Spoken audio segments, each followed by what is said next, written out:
Sur l'immobilier de bureau, même constat, même difficulté? Même difficulté, avec toujours l'effet télétravail qui joue.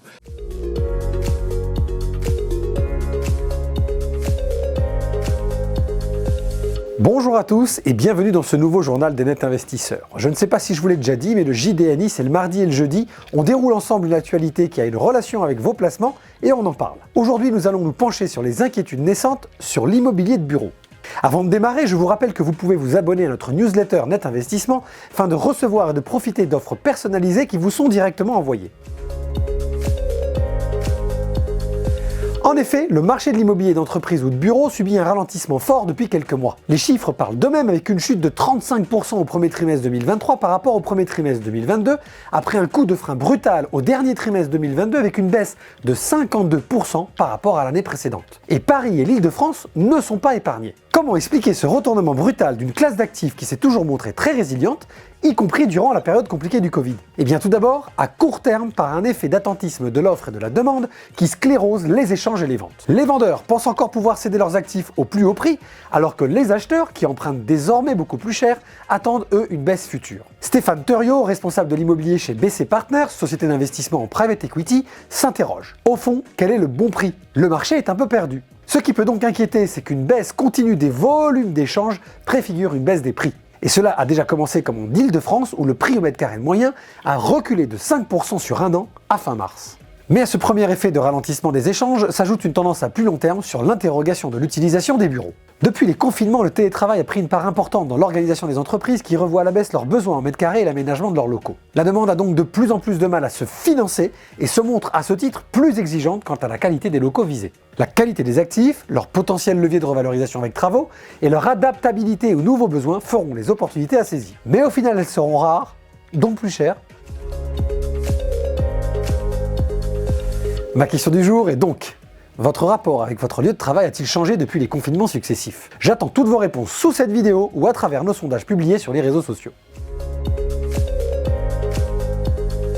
Cette information m'est apparue importante tout d'abord car Net Investissement conseille depuis des années à ses clients d'investir dans des solutions immobilières professionnelles de type bureau, commerce, entrepôt ou mur d'activité de santé. Et ce à travers des SCPI, Sociétés Civiles de Placement Immobilier, des SCI de SCPI, des OPCI, organismes de placement collectif en immobilier, ou des solutions de private equity, le fameux capital risque, dont les actifs sont de l'immobilier professionnel. Soit en direct, soit à travers de leur contrat d'assurance vie d'ailleurs. Nous suivons donc de près l'évolution de cette classe d'actifs et portons un intérêt particulier à la capacité de nos partenaires à s'adapter aux fluctuations du marché. Et dans le scénario actuel, nous voyons deux types de réactions. Celles des plus grosses sociétés de gestion d'immobilier de bureau, qui ont traversé des crises précédentes et qui ont capitalisé au fil des années afin d'avoir la trésorerie nécessaire pour assurer la mise à jour de leurs immeubles, nouvelles habitudes, transition climatique, etc. et qui vont s'adapter à la demande petit à petit par des arbitrages entre leurs actifs sans que cela ne mette en risque leur rentabilité et leur solidité. Et celles des sociétés de gestion plus petites ou plus récentes qui sont en phase de collecte de capitaux auprès des particuliers ou institutionnels investisseurs et qui donc, sans recours au levier du crédit trop cher actuellement, peuvent saisir les opportunités qui s'offrent à elles. Toute la difficulté réside dans la sélection de ces partenaires car cela reste un secteur soumis à un risque réel non seulement de baisse ou d'absence de rendement, mais également de perte en capital. Nous vous conseillons donc, si vous vous intéressez à la classe d'actifs immobiliers de bureau, de bien creuser la solution ou le produit que vous sélectionnez, au niveau géographique par exemple, ou au niveau du secteur d'activité de ses locataires visés. Surveillez bien également la solidité de la société de gestion et ses réserves financières qui seront utiles si le marché continue à se tendre. N'hésitez évidemment pas à vous rapprocher de nos équipes pour étudier plus en détail la question.